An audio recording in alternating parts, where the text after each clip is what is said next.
Hablaba de Sócrates, y ¿qué podría contarnos acerca de los filósofos discípulos de Sócrates? Bueno, para mí, en la historia moderna, digamos, arranca hace 2500 años con Sócrates, acá en Occidente,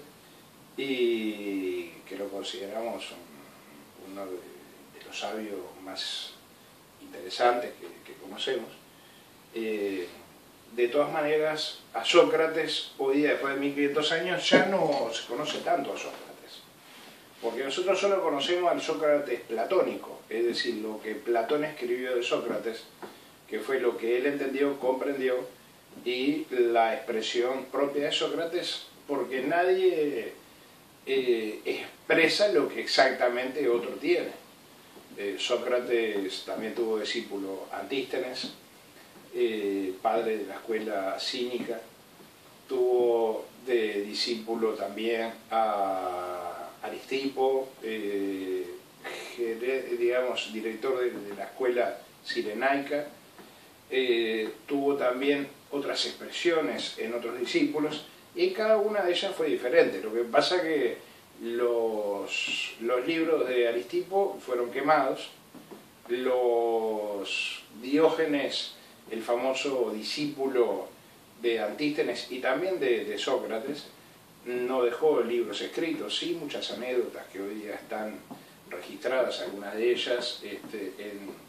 en las historias de Diógenes Laercio, un historiador que escribe el famoso libro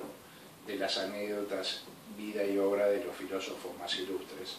que siempre es una de las referencias más importantes que tenemos para recapturar aquellas sabidurías de los filósofos cuyos libros fueron a parar en la hoguera de la Inquisición, y bueno, y es la manera de recapturar la enseñanza. Sócrates es mucho más amplio que lo que dice Platón,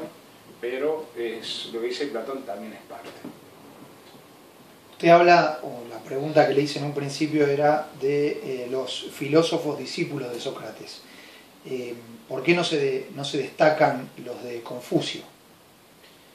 Confucio, primero que nada, no se destacan porque pensamos abordar el tema de Confucio más en detalle más adelante en la saga. Pensamos aportar escritos originales de los discípulos de Confucio, partes traducidas, con buenas traducciones al español. Pero de todas maneras, digamos, Confucio, similarmente a Sócrates, no deja un legado escrito, más allá de que hay algunas pequeñas letras de él. La mayor parte de las obras son de los discípulos de Confucio, y siempre nosotros sabemos que los discípulos expresan lo que el discípulo comprendió de su maestro. Así que vamos a abordar aquel tema, el tema de la poliética. Hay que acordarse que hoy día cuando alguien dice yo soy apolítico, se refiere a que una persona no participa en actividades políticas, no está a favor de un partido particular, etc. Sin embargo, hay que entender que apolítico en